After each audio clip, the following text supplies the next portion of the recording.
دو زن تاجیک امروز با 5 فرزند نابالغشان هنگام فرار از پناهگاه الحول سوریه بازداشت شدند. در این پناهگاه که از جانب سربازان کرد پاسبانی می شود، بیش از 400 زن و کودک جنگجویان تاجیک سازمان دولت اسلامی نگهداری می شوند.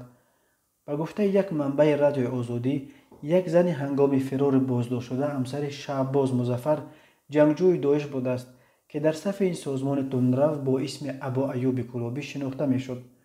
سال گذشته معلوم شده بود که ابو ایوب کلابی در زندان افرین، شهر در نزدیکی مرز ترک قرار دارد. اینها به طرف مرز ترک رفتنی بودند که در قریبی ادلب بازداشت می شوند. از پناهگاه چه خیل برآمدند کسی نمیداند. اینجا سخت نظارت می شود. ما نمیدانیم که آنها به ترک رفتنی بودند یا جای دیگر. بیشتر زنها برای بازگشت به تاجیکستان کوشش میکردند که تا ترکیه روند. شرایط پناهگاه الحول در سوریه که آنجا 70,000 زن و کودک از جمله 10,000 خارجی نگهداری میشوند، از جانب سازمان ملل متحد نیز وحشتناک خوانده شده است. زنان تاجیک در پناهگاه الحول میگویند شرایط خیلی بد است و هر نفری که امکان فرار پیدا کند از آنجا میگریزد. به گفته آنها زنان و کودکان عذاب نوشاکی، مواد آذوقه تنقیصی دارند و در زمستان خیمه‌هایشان خیلی سرد است. در سفارت تاجیکستان در کویت به رادیو آزادی گفتند که بیش از 200 زن و کودک تاجیک برای برگردانیدن نامنویس شده است و راه‌های برگردانیدن آنها بررسی می شود.